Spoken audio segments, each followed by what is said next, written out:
And President Trump welcoming President Zelenskyy and European leaders at the White House today. This just 3 days after the historic summit in Alaska with President Putin on Friday.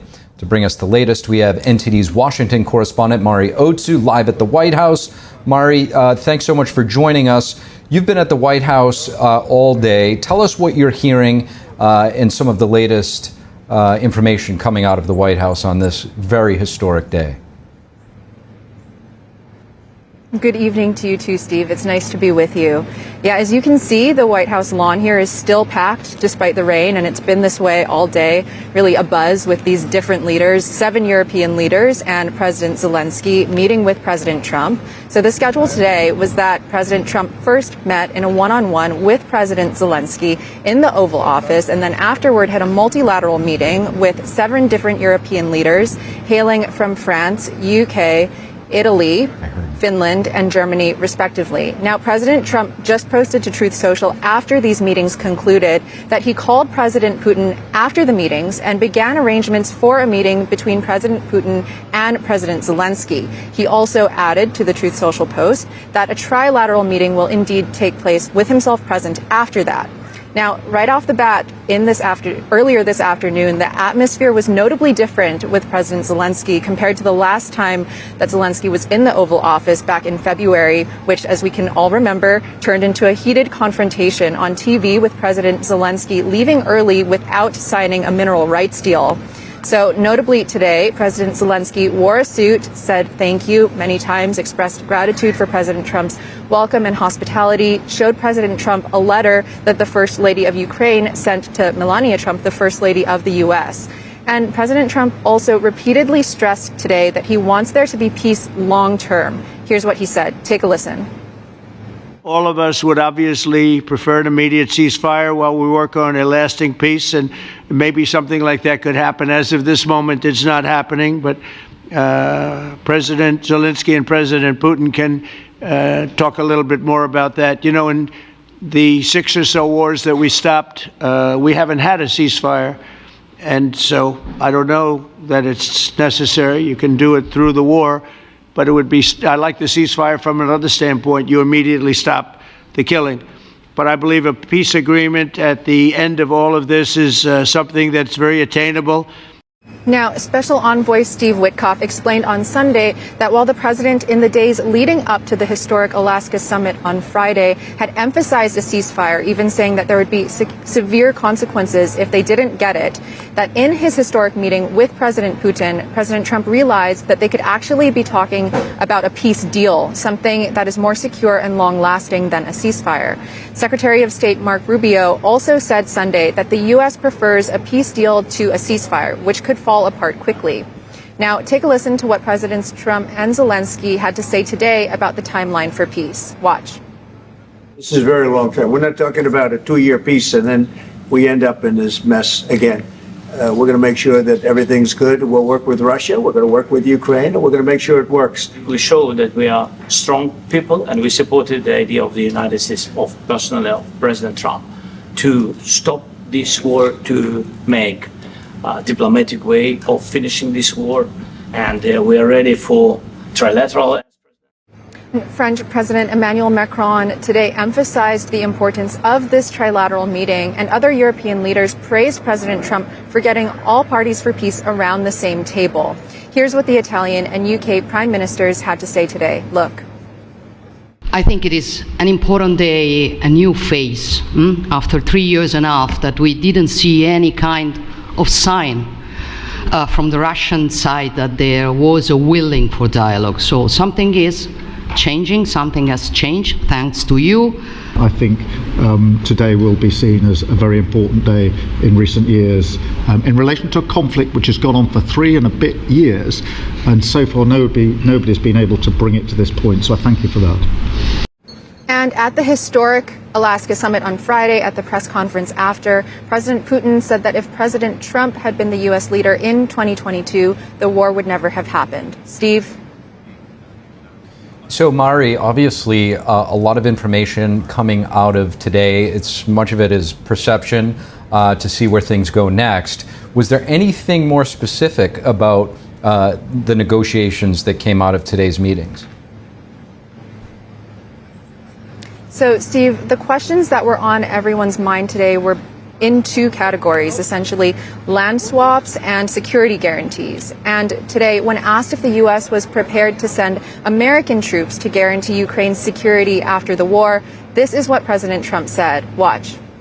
It's going to be a lot of help. It's going to be good. They are first line of defense because they're there. They're Europe. But we're going to help them out also. We'll be involved. But we will give them very good protection, very good security. That's part of it. And the people... This response echoes the president's posture on the Russia-Ukraine conflict more broadly. Essentially, that his role here is to get Russia and Ukraine to the same table, but that his role is more as a mediator. For the past week, the president has repeatedly said that his large involvement in ending this war is simply that he does not want more killings. Ursula von der Leyen, the president of the European Commission, today said that security guarantees were one of the top priorities in negotiations. Take a look. Is really our common interest, stop the killing. And indeed, it's very good to hear that we're working on the security guarantees, Article 5 lies security guarantees, so important. But I want to thank you also that you mentioned the thousands of Ukrainian children that have been abducted. And as a mother and grandmother, every single child has to go back to its family. This should be one of our main priorities also in these negotiations, to make sure that the children come back to Ukraine, to their families.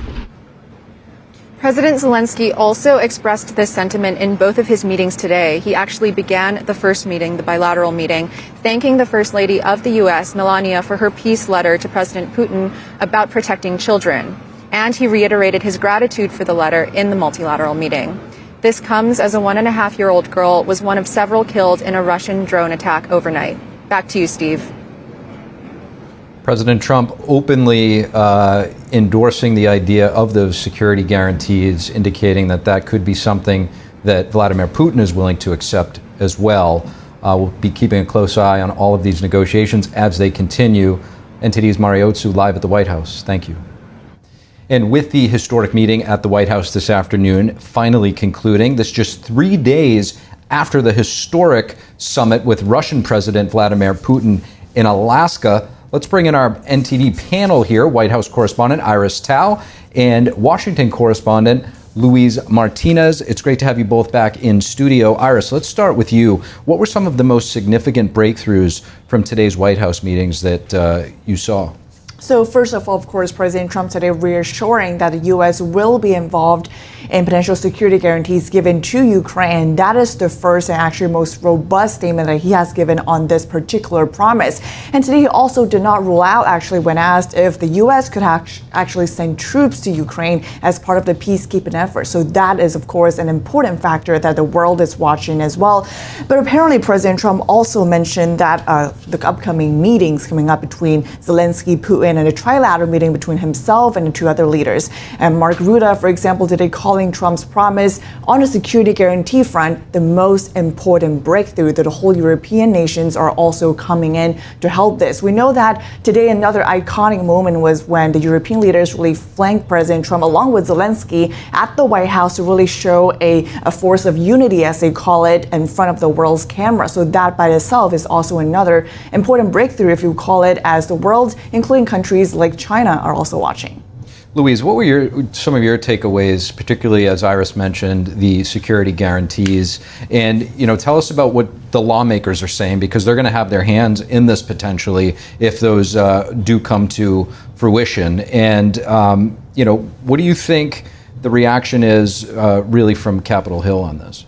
Well, from today, we saw one of the first signs of bipartisanship from the Hill since the beginning of 2025. We saw, first of all, Senate Majority Leader John Thune post that the Senate is ready to act to give President Trump any economic leverage that he might need in order to keep President Vladimir Putin in the negotiating table. And of course, he's making reference to the Russia sanctions package that has been introduced by Senator Lindsey Graham. And let's remember, Steve, there's at least 80 co-sponsors in the Senate to this bill. So, that's only 100 senators and 80 of them are signing up for this Russia sanctions package, which would not only impose new crippling sanctions on the Russian economy, but would also impose a 500% tariff on countries buying Russian energy. And of course, that would be India, Brazil, and China. We also saw a tweet from Narendra Modi today, the Prime Minister of India, acknowledging that President Putin called him today in the middle of these negotiations. So he's feeling the pressure of maybe not being able to access Russian oil so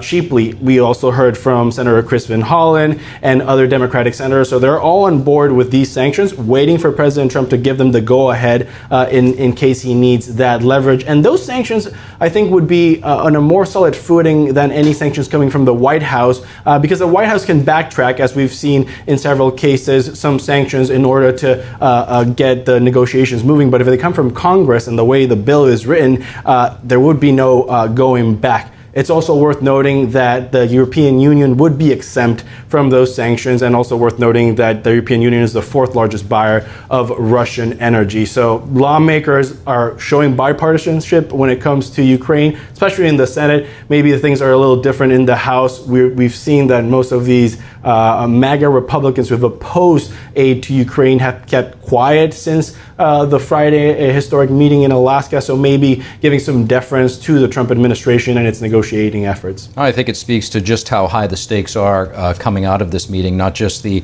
European leaders there, but you also have the President of India, Prime Minister of India. I'm sure China, Beijing is watching this very closely as well. Iris, what would you say are some of the biggest things that we should be watching for in the coming hours, days, and weeks? So we have heard President Trump saying that they are in the process right now setting up an upcoming meeting between Zelenskyy and Putin. Location to be announced, timing still unclear. But he says today that it's not if it's going to happen, it's when it's going to happen. But there's also one caveat here, which is we heard from the Kremlin today after the European leaders' meetings at the White House, announcing, of course, this 40-minute long phone call between Trump and Putin right after, actually even during Trump's meeting with European leaders, according to some reports. But the Kremlin, though, although it says that Trump and Putin talked about and agreed to appointing more senior negotiators for future direct talks between Ukraine and Russia, it did not make clear if Putin himself has actually agreed to anything, that it be a meeting with Zelenskyy or a trilateral between Trump, Zelenskyy, and Putin just yet. So that's one thing we're still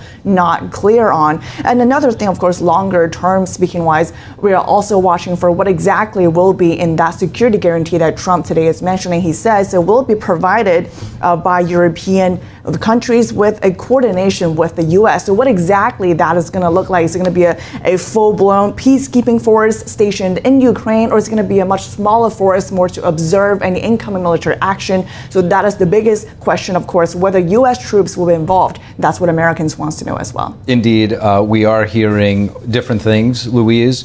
Trump administration has floated the idea of potentially something Article 5 NATO related. How would those guarantees work in practice, and also would they carry through to, say, the next president of the United States if President Trump leaves office? Well, first of all, the NATO Article 5-like guarantees would also imply that Ukraine will not have access to NATO, part of the negotiations and what has been floated so far. And if we go back to the Article 5, it means that any attack on a member country should be responded like an attack on everyone. So if the U.S. does provide that sort of guarantee to Ukraine, that means that they would have to run to Ukraine's aid if a new episode of this war happens in the future. And as you mentioned, for that guarantee to have any solid footing, it would have to go beyond President Trump's term in office. And that would mean that it would have to go through Congress as well, which would make things very interesting, because if this happens within the next month, Congress is also going through the appropriations process. So any security guarantees would be included in the new National Defense Authorization Act, and also in the funds appropriated, whether they have to send military equipment to Ukraine, mobilize troops from Jeremy Ramsden base to Ukraine, or all the options that could happen. And it would be very interesting, Steve, because that would give House Republicans a bargaining chip with Democrats through the appropriations process, knowing that, of course, it's the majority of Democrats, both in the House and the Senate, that want to see a new security package for Ukraine as soon as possible. And right now, House Republicans don't really have any bargaining chip going into the appropriations process. So that might actually end up playing in the hand of the Trump administration and Republicans in Congress to have that that as a bargaining chip going through this appropriations process. Certainly another dimension of a high-stakes chess match that we're watching play out Indeed. in real time. Luis Martinez, Iris Tao, thanks again for joining.